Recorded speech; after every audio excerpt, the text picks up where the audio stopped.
Друзья, приветствую вас на канале Словения с Хельга White. И перед тем, как мы начнем обсуждать новости уходящей недели, призываю вас подписаться на мой канал, поставить лайк этому видео и поделиться своим ценным мнением в комментариях. Прорыв в генетике. Словенские ученые обнаружили два новых гена и открыли ранее неизвестные генетические болезни. Словенские генетики из Университетского клинического центра в Любляне сделали крупное открытие. Они идентифицировали два новых гена, связанных с ранее неописанными редкими болезнями. Ген PHB1, мутация этого гена нарушает работу митохондрий и приводит к наследственной слепоте из-за атрофии зрительного нерва. Это первый подобный случай, подтвержденный на молекулярном уровне. Ген CCT3 – это ген влияет на процесс формирования белков в клетках мозга. Его мутация вызывает неврологические нарушения у детей, от судорог и аутизма до умственной отсталости. Это открыло целую новую группу болезней, так называемые трицепатии. Каждое такое открытие – это шанс на более точную диагностику, персонализированное лечение и развитие новых лекарств. Словения укрепляет позиции в международной генетике. Это шаг вперед к лечению тех, кто ранее не имел даже диагноза.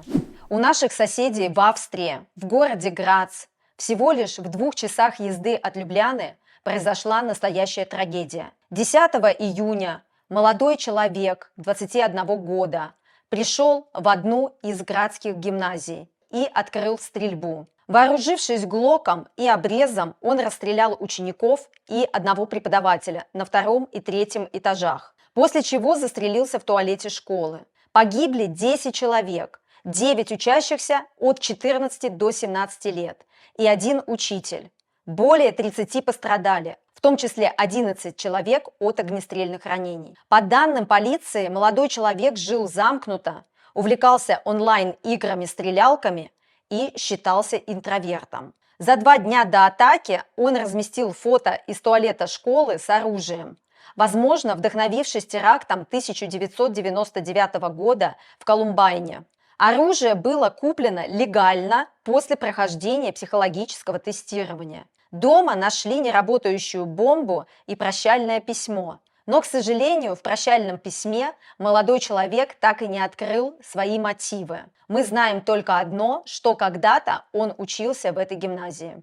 Нападение длилось около 7 минут, с 9:57 до 10:07 утра. В школу очень быстро прибыла полиция. Была произведена эвакуация, раненые госпитализированы. В стране был объявлен 3-дневный траур. По всей Австрии проходят мемориальные акции и минуты молчания. После трагедии правительство Австрии объявляет о ужесточении законодательства об оружии, повышение возрастных требований для покупки огнестрела, переклассификация некоторых видов оружия, усиление психологической проверки на получение лицензий, увеличение полицейского присутствия и экспертной поддержки в школах, улучшение обмена данными между службами безопасности, акцент на контроле за лицами из группы риска. Эта трагедия потрясла не только жителей Австрии, но и все соседние страны, включая Словению. Я очень надеюсь, что в Словении будут приняты дополнительные меры безопасности. В словенском городе Камнек собака по имени Снупи, которой 9 лет, провела долгие дни в запертой квартире рядом с телом своего умершего хозяина. Собака долго скулила, пока, наконец, соседи не заподозрили неладное и вызвали полицию и пожарных. Собака была очень истощена. Ее передали в руки приюта Хорьюл. И сейчас пытаются найти родственников умершего хозяина, которые могли бы ее забрать себе. Люблянские власти нашли решение борьбы с вандалами, которые постоянно портят камеры фиксации скорости на дорогах. Теперь камеры фиксации будут намного выше, чтобы вандалы не могли до них дотянуться. Так что вандалам теперь придется ходить с лестницами. Помните, что радары работают круглосуточно и фиксируют нарушение скорости в обоих направлениях. Как правило, их устанавливают вблизи школ для безопасности детей.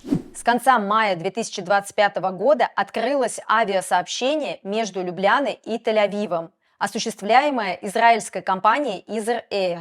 Компания начала полеты в конце мая 2025 года, несмотря на критику со стороны правозащитных организаций и части политического спектра, обвиняющих Израиль в военных преступлениях в Газе. Более 20 гражданских и политических организаций призвали к отзыву разрешения, указывая на обвинение в геноциде против Израиля в Международном суде и ордера на арест высокопоставленных израильских чиновников за военные преступления. Министр иностранных дел Словении Таня Файон выразила сомнение в законности выданного разрешения на выполнение рейсов между Любляной и Тель-Авивом. Файон подчеркнула, что разрешение может быть отменено, если будут предоставлены юридически обоснованные причины, соответствующие законодательству ЕС, Чикагской конвенции и национальному законодательству.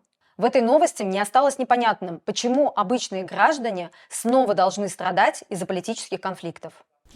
14 июня в Любляне прошел ежегодный парад гордости, в простонародье гей-парад. Праздничная колонна стартовала в 6 часов вечера от района Метелково и прошла через железнодорожный вокзал и Славенскую улицу к Конгрессной площади, где в 19:00 началась политико-культурная программа. Среди выступающих были председательница Национального собрания Уршка Клакошар-Зупанчик, министр солидарного будущего Симон Малевец и мэр Любляны Зоран Янкович. Праздничные мероприятия начались с 10 утра в парке «Звезда», где прошли культурные программы, мастер-классы и выставки.